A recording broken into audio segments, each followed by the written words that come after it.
Dieses Video wird dir präsentiert von helden.de, deinem zuverlässigen Partner für Fahrrad- und E-Bike-Versicherungen. Mit dem Heldencode aus der Videobeschreibung sparst du zusätzlich noch den ersten Monatsbeitrag und unterstützt dadurch diesen Kanal Fahrradstadt Hamburg. On the 1st of August 2023, the City of Toronto publicly announced the creation of a Dutch-styled intersection in its downtown.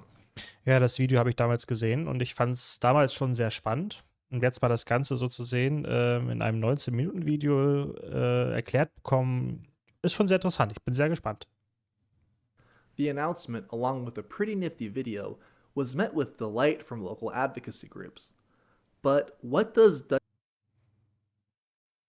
Naja, also das Bild begeistert mich jetzt eher weniger.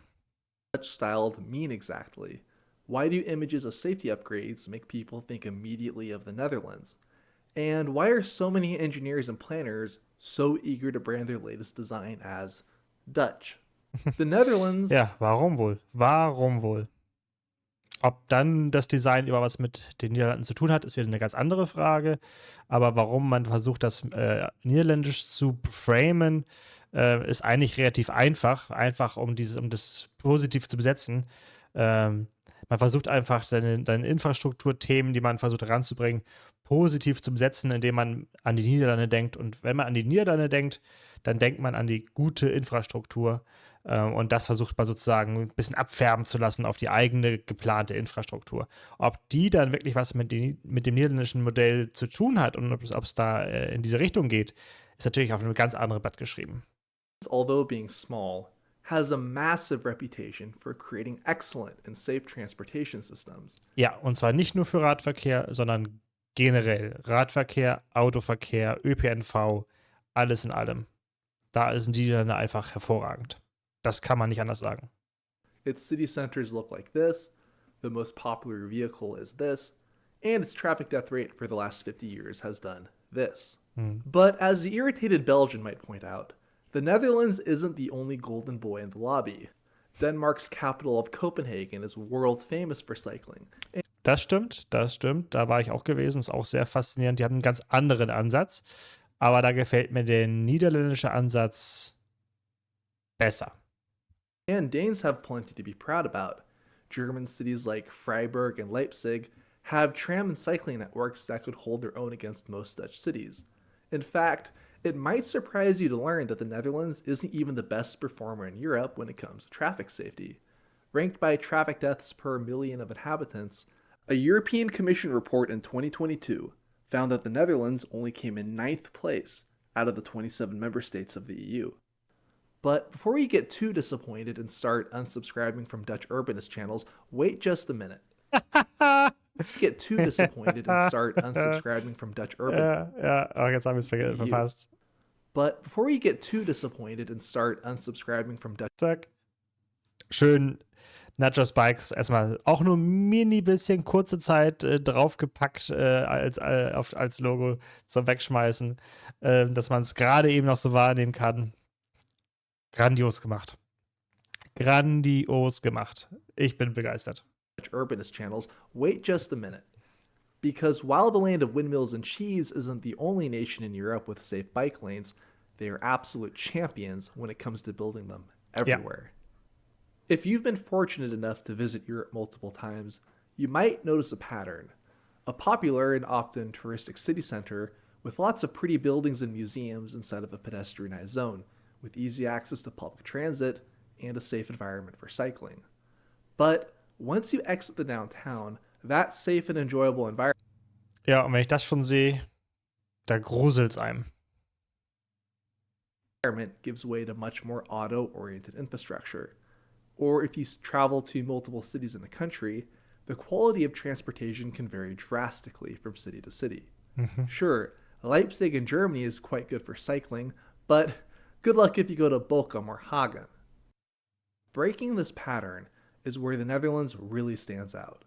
It doesn't matter if you're in Amsterdam, Utrecht, Groningen, Maastricht, The Hague, or Leiden.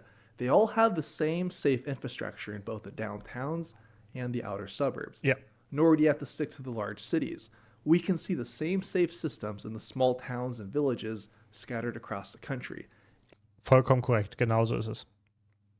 and along the rural routes, linking it all together. This doesn't mean everything is perfect.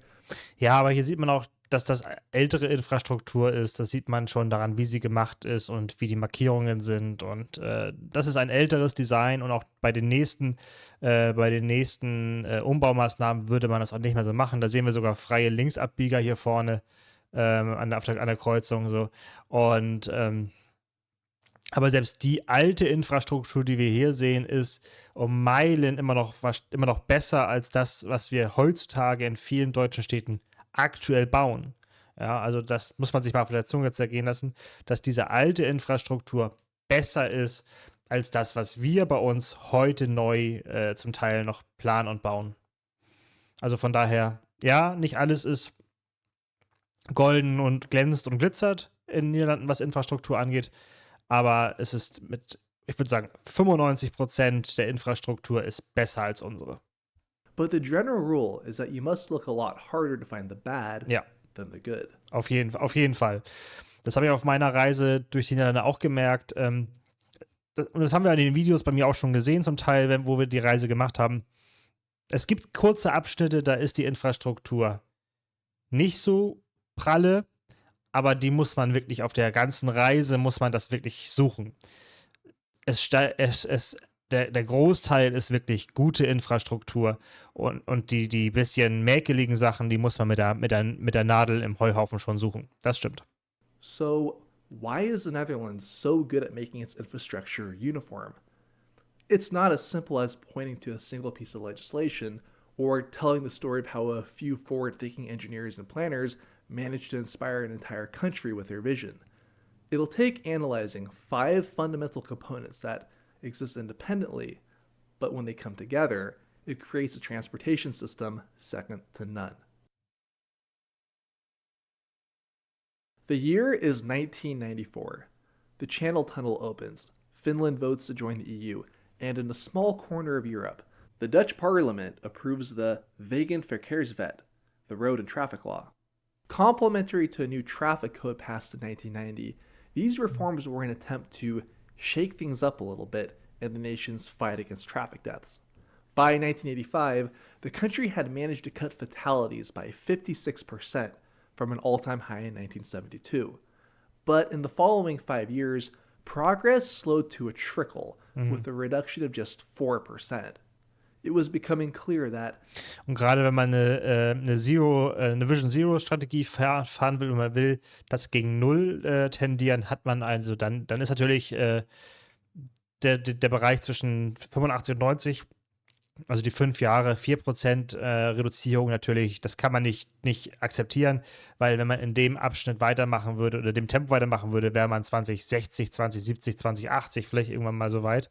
Und das kann natürlich nicht das Ziel sein, was man versucht zu erreichen. Also von daher, wenn man merkt, okay, wir kommen nicht mehr weiter voran, muss man halt die Wege nachschärfen. Und das ist da war es der richtige Weg, die Niederlande dort gegangen ist. trickle with a reduction of just 4%. It was becoming clear that something new was needed, a fresh approach where only a complete rethinking of traffic regulations would do. The previous strategy based on the traffic law of 1966 could really be summarized as preventing crashes by making them illegal. The default response of the traffic authorities to problems would be to amend the traffic law, so it would no longer be legally possible for problematic situations to arise. Ja. Maybe introduce a new road category, add a new regulation sign, or just add to the list of things that were prohibited. The regulators were in the driver's seat, and the engineers were playing catch-up by just implementing the newest signage or adjusting road designs to meet the latest regulations. The result was a convoluted mess of dozens of road categories that was starting to do more to confuse people than to boost safety. But the traffic reforms of 1990 and 94 changed all that by cutting regulations so aggressively that it could make a libertarian blush.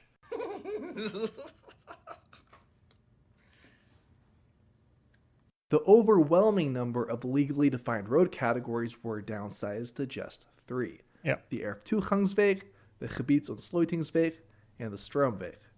The reduction and simplification process was so thorough that the legal text regulating traffic in the Netherlands can be held in this small book here. But the reforms didn't only remove rules.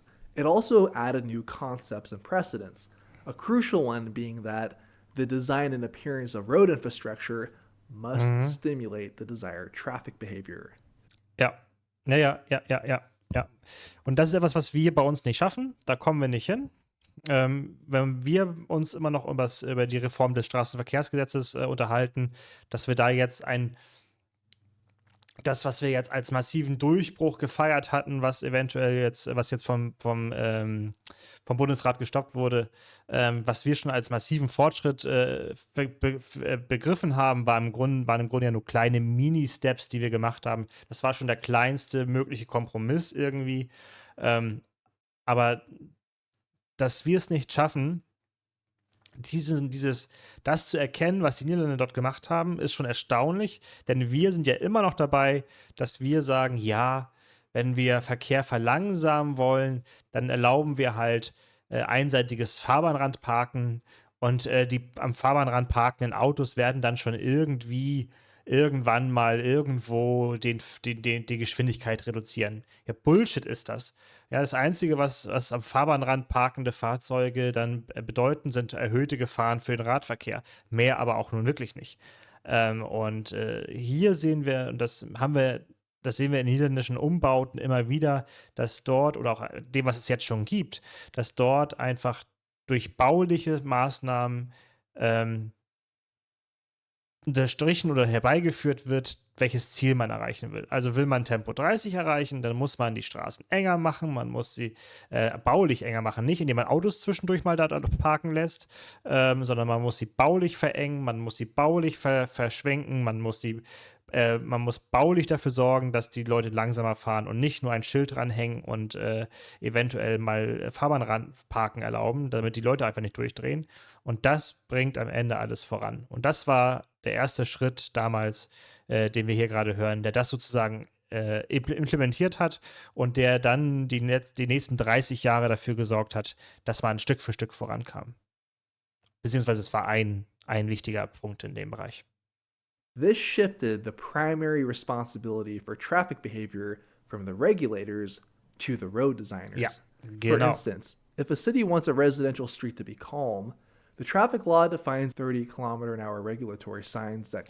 Genau, und wir würden einfach dann eine ganz normal breite Straße hinsetzen, zweispurig, also jeweils einen Fahrstreifen pro Richtung, würden das Tempo 30-Zonenschild rantackern und würden sagen, juhu, wir haben es geschafft.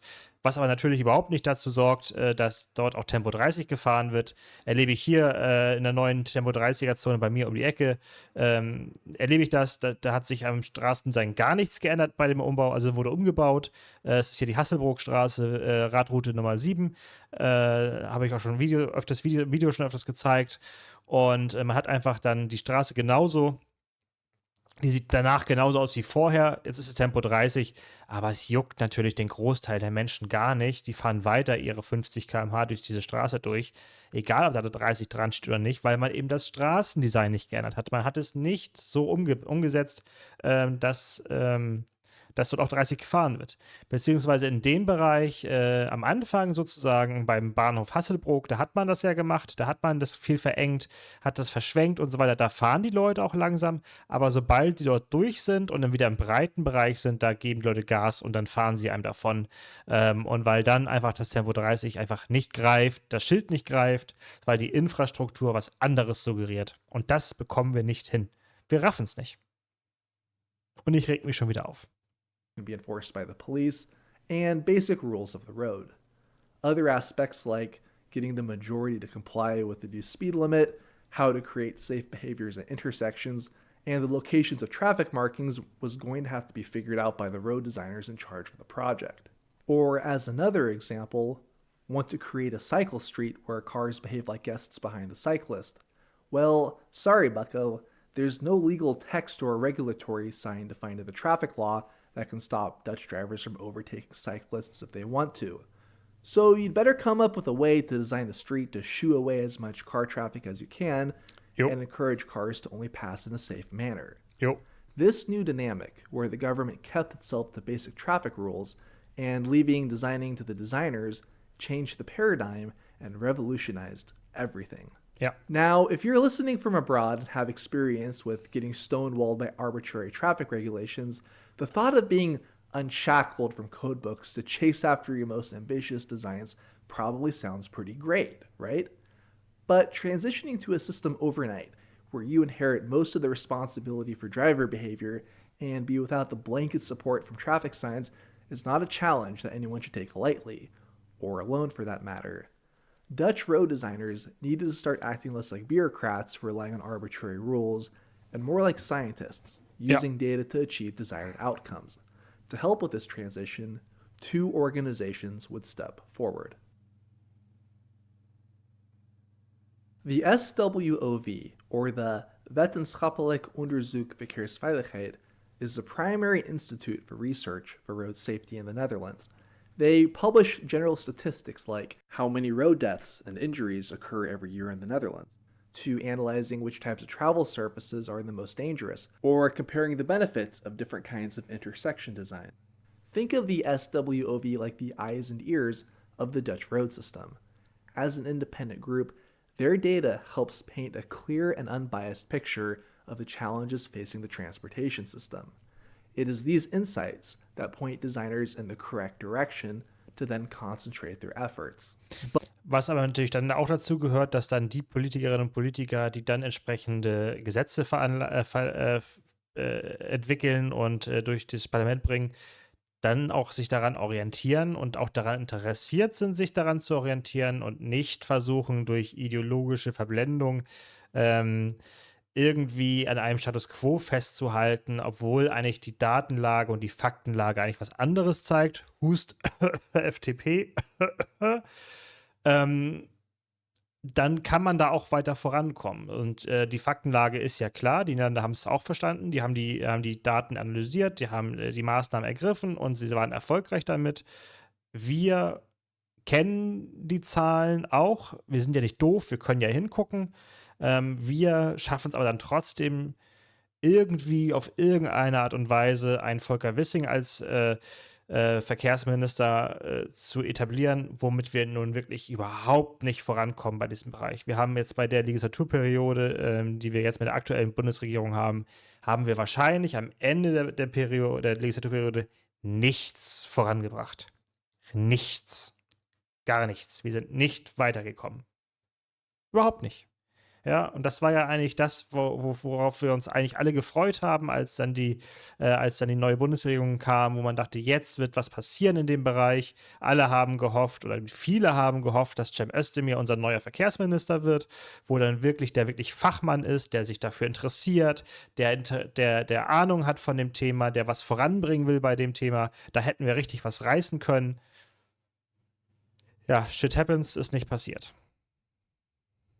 But if the SWOV is the eyes and ears, then the second organization, the CROV, is the brain.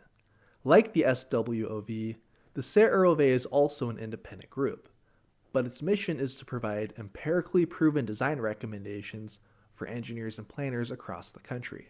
For instance, when research found that collisions with bollards was a leading cause for hospitalizations of cyclists, the CROV got to work by doing a series of field tests to figure out the safest bollard setups while still being able to stop cars. Everything like the distance between bollards, illumination at night, bollard height, and the length of guidance marking was tested. The results were then bundled into a design guidance for road designers titled Evaluatie aanbevelingen voor palen op fietspaden, or an evaluation for the recommendations of bollards on bike paths. This publication is available here and can be accessed by anyone with a membership to the CROV's technical library. Ja, und wir sind nicht mal so weit, dass wir überhaupt verstehen, dass Poller überhaupt nötig sind. Ja, bei uns würde jeder ja, weil wenn er an Poller denkt, dann schlägt er die Hände im Kopf zusammen und sagt, oh, um Gottes Willen, bloß keine Poller. Nein, bloß niemanden aussperren. Das kostet ja Wählerinnen und Wählerstimmen. Und wir können ja die Autofahrer und Autofahrer, die werden wir dann vergraulen und die werden schlecht gelaunt sein. Oh Gott, bloß nicht. Nein, das versuchen wir gar nicht erst. Wir kommen ja gar nicht mal dahin, uns überhaupt damit zu beschäftigen, wie es das Beste ist, weil wir es doch nicht mal geschafft haben, darauf zu einigen, dass wir es machen wollen. Oder dass wir es brauchen. wir sind so weit zurück. Of course, ballers are just one small example. The same kind of resources exist for every aspect of the road system, like roundabouts, programming smart signals, or footpaths for pedestrians. And the CROV's work doesn't end once the guidance is published. They need to be updated regularly, so they often collaborate with local governments to discover unexpected issues and get feedback on their designs from those who implemented them. With the joint efforts of the SWOV and the CROV, Dutch road designers enjoy access to the most cutting-edge research and designs in the world, while retaining freedom to design what they want. The concept of retaining freedom to design what they want can pivot us to the next component of the Dutch system. Many might assume that there is a strict code defining what is and isn't legal to build on public roads in the Netherlands, but this would be incorrect. In fact, none of the design guidances in the country are legally mandatory, and on top of that, the Netherlands has no licensing system for professional engineers, chartered engineers, or any other kind of designation that gives exclusive rights to approve engineering plans. Theoretically, anybody can propose any type of design that they want. I know this might come as a surprise, but don't just take my word for it. Even the CROV admits in their own texts that their design standards have no legal or mandatory status. A road authority could theoretically ignore them just as quickly as it took to read them. And after all, just because something is better doesn't mean everyone will use it. Just ask my native country, the United States, about the metric system. How does this contradiction exist in a place where everything seems to be so similar everywhere? I mean, how else could such uniformity in design across an entire country be possible if it's only voluntary? Surely something must be happening to explain why all these roads are so similar. Well, indeed there is. The legal concept of the responsibility of safety. Just how an airline has a legal responsibility for the safety of its passengers, or a food company has a responsibility for safety of people eating their product, traffic reforms... Und genau da kann ich vollkommen zu relaten, weil gerade in der Branche bin ich ja tätig, das ist wirklich so. Und gerade wenn man das so organisiert, dass der Inverkehrbringer in dem Moment, wenn man an die Supermärkte denkt, dafür verantwortlich ist, was mit seinen Produkten passiert, die er dort verkauft. Wenn die Person dort verantwortlich ist und die Rechenschaft dazu ablegen muss, dann ändert sich auch das Verhalten.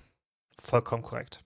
Wenn es mir egal ist, was mit was passiert, wenn Leute eine Lebensmittelvergiftung bekommen, weil ich nicht darauf geachtet habe, was ich verkaufe oder wie ich es verkaufe und wie ich das zubereite und wie ich das lagere und ähnliches, ist ganz egal, dann handle ich auch so, wenn ich die Verantwortung dafür trage, als letzte Instanz sozusagen, dann verhalte ich mich auch entsprechend. Und das kann man sozusagen wunderbar auch auf den Straßenverkehr übertragen.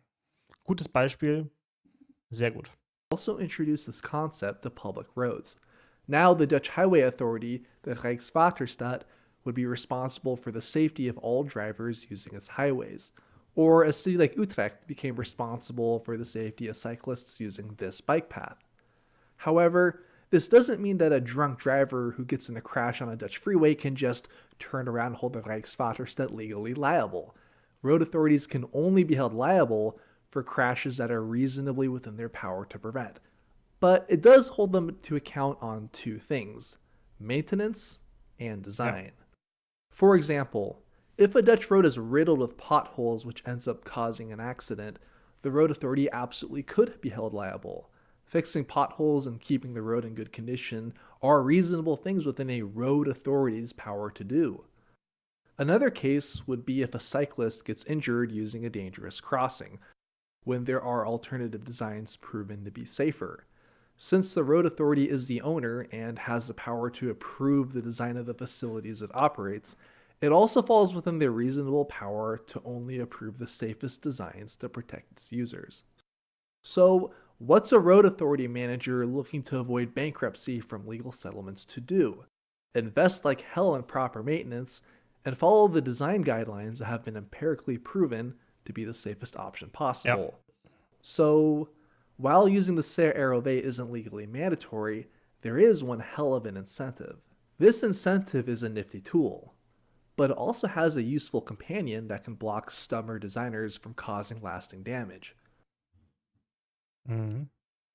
Spannendes Thema, wirklich spannendes Thema, das mal aus der Sichtweise zu sehen. Wirklich spannend. Now, the Netherlands certainly isn't the only country with environmental legislation, but they do go a step further by mandating environmental targets for roads. Like noise pollution, any new or reconstructed road inside city limits needs to try to achieve 48 decibels, around the same loudness as a conversation in your home. So just to give you guys an idea, this is my voice at a normal conversation level, and this is the loudness of the road when cars are driving on it. As you guys can see and hear, it's pretty much around the same, around the 43 decibel marker. Or like air pollution. Roads can generate all kinds of toxic pollutants like PM10. Habt ihr schon mal versucht, euch an einer deutschen Hauptstraße in normaler Lautstärke am Fahrbahnrand zu stehen und zu unterhalten? Habt ihr es mal versucht? Ja, versucht das mal. Particulate matter with a diameter up to 10 micrometers, small enough to enter your lungs and heart, where they can cause serious health issues. Dutch law sets a strict limit for the annual average at 40 micrograms per cubic meter. So, if a road authority wants to rebuild or widen a road, they must prove that it will comply with these limits or risk having the project blocked. An easy way to see this mechanism at work is by looking at the Dutch freeway system, or the Rijkswegen, on Google Maps. Notice how the freeways skirt around cities instead of blasting through the center, LA style. It's a great example of how freeways are supposed to be used, expediting trips from city to city, and not being relevant for trips inside a metro area. Because the environmental law allows freeways to reach up to 65 decibels in loudness, but only allows 48 decibels inside of city limits, this more or less forces road engineers to follow the Ser Aerove advice to not build freeways straight through cities. And we can see the same principle inside the cities also. Most Dutch roads are only one lane in each direction. Ja. Sometimes two as we approach city limits, but never more than two. It turns out that one more lane to fix traffic, bro, is much harder to do when the widened road can only be as loud as people talking in a room. Ja. There's no way 6-lane roads can meet this requirement. Ja, und da sehe ich hier einige Straßen in Hamburg, teilweise sechsspurig, wie Wandsbeker Chaussee und so weiter und so fort. Und gruselig. Könnte es unter diesen Voraussetzungen gar nicht geben, weil ich habe mich noch nicht mit einem Messgerät dorthin gestellt. Ich würde aber meinen Arsch drauf verwetten, dass es um einiges lauter ist dort. Just listen to how loud this 5-lane road in North America is. Oh Gott, möchte ich gar nicht. Möchte ich gar nicht hören.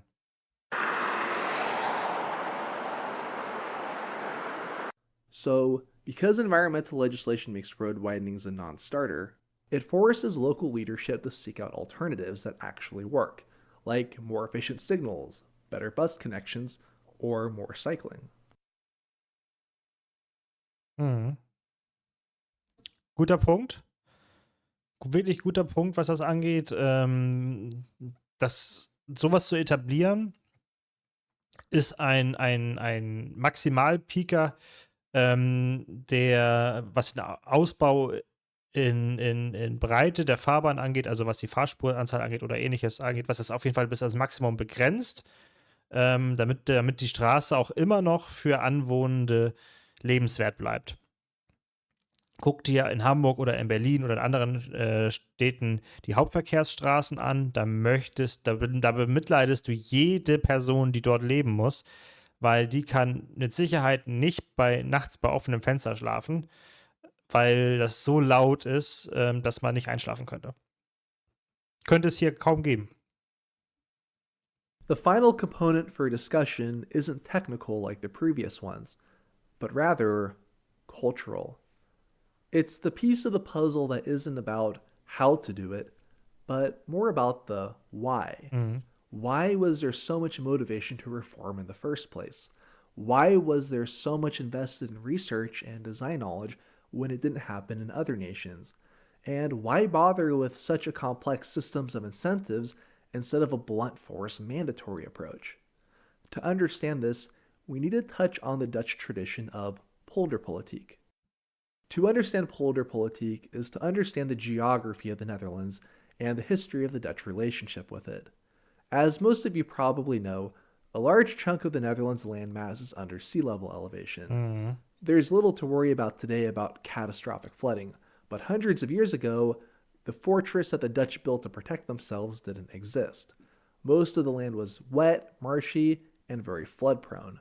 So the towns were developed in dry areas that were called polders. A polder is an area of land that's surrounded on all sides by raised embankments for protection from flooding, akin to an empty cereal bowl placed in a sink. If major flooding happened during the storm, the surrounding countryside would flood, but the small island of civilization inside would stay dry. The obvious downside of this setup is its fragility. All it took for a polder to fail was a single poorly built or poorly maintained section for floodwaters to punch through and turn the dry island into one giant swimming pool. Coexisting with this fragile reality would end up shaping politics in a rather particular way. In order to survive and keep their feet dry, these polders learned that they had to govern themselves in a way that allowed political participation across all classes and professions when it came to anything related to managing water. This is because polders that were run more like dictatorships ended up being much more likely to flood. After all, dictators often make decisions from their own singular assumptions and can't easily be criticized or shown the shortcoming of their decisions. When everyone has a shared interest for survival, it ended up being a far better system to let everyone's voices be heard. This long-standing tradition is how the Dutch concept of polderpolitiek was born, and it continues to be relevant to this day. Nowadays, polderpolitiek is emphasized even more in Dutch public spaces. It's the same commitment to reach a consensus that motivates the Dutch to come up with solutions that are good enough to satisfy everyone. Solutions that can make the streets safe, crush congestion on roads, preserve a healthy environment, and do it in a way that's affordable for the government.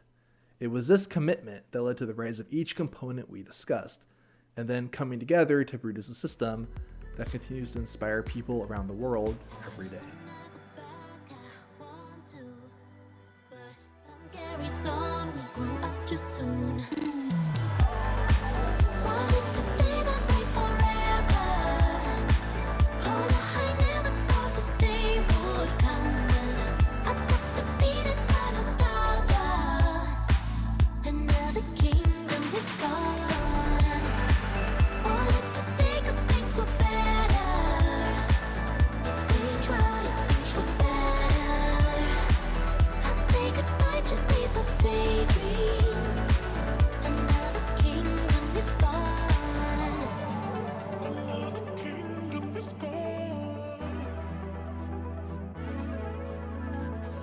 Do you remember all the places we went, the spaces we